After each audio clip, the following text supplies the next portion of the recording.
Hello, scissors and tailors, Aaron here, back with our emoticon seamstress, Chiori. You want to find out what Chiori does, how to build her, and how to use her? Well, you've come to the right place. But before we get into it, I just got to mention that if you do like my content, please do take a bite of that plum cookie flavored subscribe button down below. Also note, chapters and the bops you hear in the background are listed in the description. But with that done, let's get right into the overview. Chiori is a sub DPS Geo unit with an emphasis on her elemental skill damage. Chiori's skill has her dash forward, dealing damage and summoning an emoji doll next to her. If a Geo construct is created while the doll is active, another emoji doll will be summoned to her side, and only one doll can be created this way. Each emoji doll will attack 5 times when they are active. They also have such a small AoE on their attacks, so they will almost never hit multiple enemies. Despite this, her skill is where 60% of her total damage output comes from. Chiori's elemental burst is up next, but it's merely AoE damage. This is just one of them, use them when it's up, elemental bursts like Scaramouche and Riesleys. Nothing more, nothing less. It deals decent damage, but that only makes up about 10% of her total damage output, which is nothing to write home about. Chiori's first ascension passive is longly worded, so let's simplify it. After using her skill, she will enter one of two stances. By performing a normal attack, she'll enter her main DPS stance, where she gains a Geo infusion for 5 seconds. But if she jumps, she swaps to the next character in the party and can now perform up to 2 coordinated attacks within the next 8 seconds. These coordinated attacks will make up to 30% of her total damage output, which is significantly more impactful than her main DPS playstyle. Her Ascension 4 passive grants Chiori a 20% Geo damage bonus for 20 seconds after a Geo construct is created. This benefit is good, but Chiori already gains a ridiculous amount of damage percent from other sources, making this buff just a minor bonus. Chiori's skill is the most impactful part of her kit, and most of her damage, including her Ascension passive, scales with it. So when it comes to her talent priority, this should be maxed out first. After that, there's her burst, which can make up a decent portion of her total damage output in AoE situations, so while it might be rather underwhelming, it should still be leveled, though it can be skipped, especially if you plan to get some Constellations on her. Her normal attacks don't have the same benefit though, as they will almost never be used, so you can ignore these if you'd like, or even level them last. Chiori's main purpose is to lay out her skills dolls and then dip, which means her combos are rather easy to follow. Since she can't snapshot, since she requires a construct for most of her damage, and since her skills uptime is quite long, you want to use her as the first or second unit in the rotation. When she is on field, all you need to do is use her skill to deploy her dolls and then jump to swap. If her burst is up, use it before her skill, especially when against AoE content and if you have her C2. Speaking of her constellations, let's move on to see how worth it they are for her. Chiori's C1 increases the AoE of her elemental skills Puppet's attacks. Additionally, her passive effects that require constructs will be automatically activated if a Geo member is in the party. This increases her consistency in AoE situations and allows her to be used in more teams, like alongside Navia and Noelle. This is a fantastic constellation for her since it alleviates some of her numerous restrictions. However, it doesn't contribute to much else, making it just okay all around. Her second constellation is pretty ridiculous though. After using her burst, one doll dealing 170% of her normal doll's damage will be spawned once every 3 seconds for 10 seconds, leading to 4 dolls spawning total. This puts much more of an incentive on her burst, and it also means that she can now have access to a significant amount of her damage potential in every situation,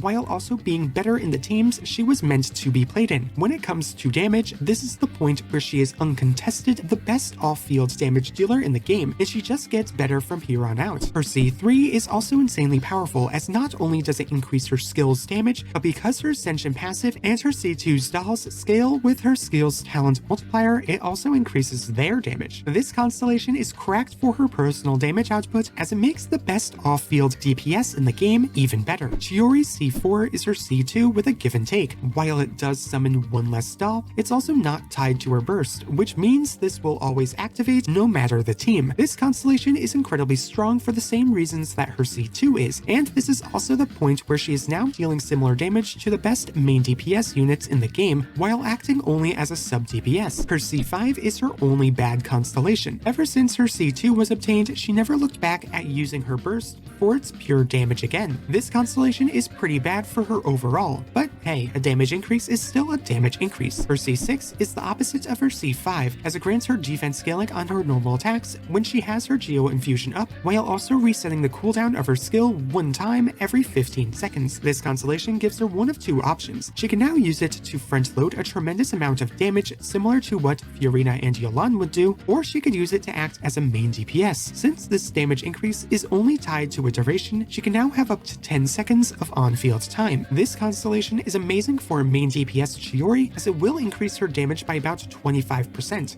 However, this would only lead to about a 5% damage increase for sub DPS Chiori, making it not that valuable for that playstyle. Despite this, it's still a very good reward for those that really like using her. All of her constellations are very good, as not only do they make her better at what she was already good at, but now she can do what she was meant to in more situations. Chiori's constellations are so good that I think that I would go so far to say that they're better than she is at a base level. So if you are going to get Chiori, I do recommend you also shoot for her constellations since they alleviate all of her restrictions. But with her base kit done, let's move on to how to gear her up, starting with her artifact options. Chiori has two main artifact options that depend on how you want to use her. For most, Golden Troop will be the best set she has. Almost all of her damage is packed behind her elemental skill, which is exactly what this set buffs. This is perfect for her, and will only have a set that surpasses it if she is played on field. Here, Husk of Opulent Dreams is much better since Golden Troop would lose out on its 25% skill damage, while Husk will get much better from buffing her normal attacks, so it might be worth it to farm this set over Golden Troop, especially if you do intend to C6 her. My advice is to always use Golden Troop though, since it supports her intended playstyle and it's resin efficient to farm for. Whatever you decide to go for, always aim for defense percent on the Sands, geo damage percent on the Goblet, and crit on the Circlet with almost zero variance. Chiori's substats are also relatively simple. Focus on a 1-to-2 crit ratio first and foremost. If using her in a mono geo team, prioritize crit rate over crit damage since Goro will offer her some. Because she has a large amount of defense scaling, having a good amount of defense is important. The easiest way to balance this out with her crit stats for max damage is to take her crit damage stat and remove the decimal. Her defense stat should be slightly below that number. Attack percent is another good stat to get, but it's not super important. Focusing on attack instead of other stats will reduce her damage output since her attack scaling is much lower than her defense scaling. I normally do mention energy recharge here, but her burst is so underwhelming before her second constellation that building into it rather than other stats will usually lead to a DPS loss similarly to attack percent, but it is a good idea to get some energy recharge substats to make it easier for her to activate her second constellation. Unlike her artifact options, Chiori has a lot of good bonking sticks to choose from. However, nothing beats her signature for her damage output. Uraku Misugiri is the third name they gave this stick so far, and I wouldn't be surprised if they changed it again. This weapon is her signature, and it's her best for obvious reasons, even without the passive condition activation. This weapon is a massive upgrade for Chiori, and if you do plan to vertically invest, I do recommend you go for her weapon first, even over her constellations. Jade Cutter is also a very good pickup too though, just not to the same degree that her signature is. However, unlike her signature, it doesn't have a downside and it scales well with many other DPS units. It's always good and is my recommended 5-star weapon for her. Up next is the Cinnabar Spindle, but hold on. Before anyone throws this sword on your Chiori, I gotta read the fine print first. This is the Cinnabar Spindle's max potential. The way her skill works leaves room for the Cinnabar Spindle to be cracked, but the chances of this happening are low. When Chiori uses her skill, it summons a doll, and while that doll is active, if another unit creates a geoconstruct, another doll will be summoned. This means that if you time this right, she can activate the passive effect of this weapon on every hit. However, this window is relatively small, as you have only 0.6 seconds to do this. I'm sure with time, Chiori mains will figure out how to do this consistently to make this weapon OP on her, but at the current moment, this weapon will not do wonders for Chiori. This is especially relevant if you're looking for a more relaxed session, if you are a new player, or if you get any of her constellations, as her first, second, and fourth all ruin this little strat. Up next is Wolffang without maximizing its stacks, as doing so will require Chiori to be on field for a long amount of time. This weapon is great and gets even better if this passive effect is maximized. While this is hard to do at C0, it becomes significantly easier to at C2 and C4 due to the additional elemental skill hits she now has. It's so strong in these cases that it will be her second best weapon option with some vertical investment. Then there's Light of Foliar Incision, Mist Splitter Reforged,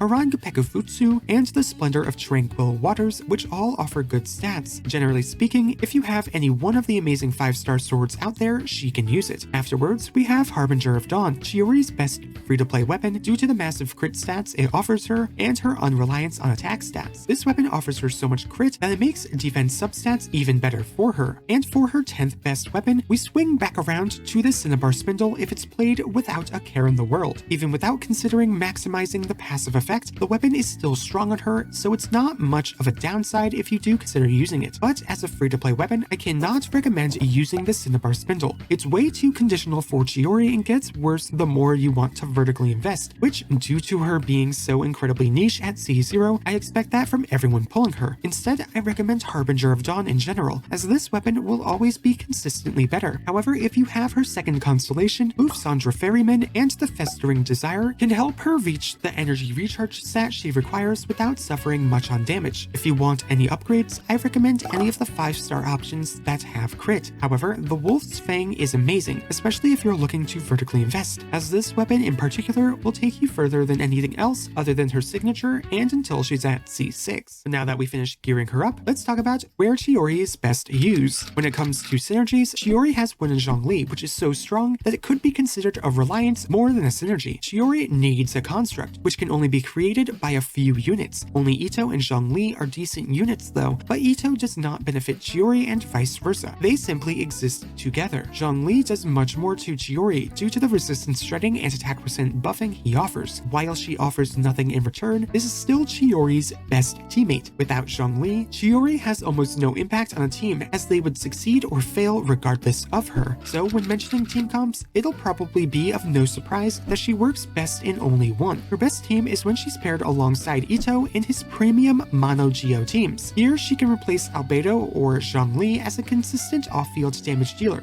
While she can't benefit from all the buffs that Goro offers since she can't snapshot, she will be able to benefit from most of his buffs in some way. The only issue with her is that without Albedo, these teams have to rely purely on Ito's on-field DPS to deal with many enemies. While this might not be that large of a downside, it is still something to keep in mind. Other spots she can work well in are alongside Zhongli in a double Geo core. This could be alongside Fape or with Aggravate, maybe even Superconduct, anything like that. However, these teams will all just be okay at best, so while you do have the option, it's not going to be where Chiori shines the hardest. Finally, you can put her in teams that don't rely on her, but will still perform well despite that. This would be alongside Navia in Hyperbloom teams, or as a main DPS Vape unit with Xianyun, Bennett, and Fiorina. Any one of these works if you want to use Chiori but can't use her in the comp she was meant to be used in, or you just don't want to use her there. But those are the only comps that Chiori can work well in. So with that out of the way, let's finish this video off with the rating. Chiori deals an insane amount of damage. At worst, it's mediocre, but at best, she'd be breaking my scale. Her damage is insanely high, and when she is at her best, she will be the best sub-DPS unit in the game, which earns her a 5 out of 5 here. On the opposite side of the spectrum, we have both her offensive utility and elemental application, which she offers none of in any regard. This is incredibly troubling for a unit in a game that's all about elemental reactions, and when role consolidation has been more present than ever before. Chiori does not offer anything like this, earning her a 0 out of 5 for both application and offensive utility. In terms of battery potential, Chiori's is rather good. She'll usually average about 6 particles per rotation, which is only beneficial for mono Geo teams. Outside of that, it's not that great, so I think she earns a below average 2 for battery potential. Chiori's defensive utility comes from the fact that she's building into defense. However, her tankiness will almost never actually be utilized, earning her a 0.5 out of 5 here. And finally, for flexibility and versatility, Chiori desperately needs a construct user on the team in either Albedo, Zhongli, Ito, Ningguang, or Geo Traveler in order to not lose about 30% of her damage. Most of these characters aren't good though, so she's pretty much tied at the hip to Zhongli. She might also have main DPS opportunities in one of her passives, but that's purely just a joke. The only benefit to using her on field is to have her dolls gain the buffs from Bennett and Goro. All of this makes her significantly more niche each unit than she might let on at first, earning her a 1 out of 5. Overall, Chiori has a significant amount of issues. She might offer a crap ton of damage, but this damage is limited to only mono Geo teams. Outside of that, she'll normally just be a better albedo damage-wise with zero utility. Albedo wasn't even that great to begin with, and a unit that's merely a minor upgrade to an underwhelming one isn't something to really cheer about. Her main purpose in the game is to elevate Ito teams with her own damage to reach similar DPS levels as the stronger ones we have now. If she's not used for this purpose, you're using her for the sake of using her, since she will normally be a detriment to other teams. With all that in mind, I think it's fair to rate Chiori as a 1.5 out of 5 unit, making her one of the worst effective 5-star pulls in the game. But those are just my thoughts on Chiori. What do you think of her? Do you think she deserves some more praise? Do you plan to pull for her? How many constellations do you plan to get? Tell me your thoughts in the comments below. But with that, I will skedaddle. Thank you all so much for watching, and I hope to see you all next time. Bye bye!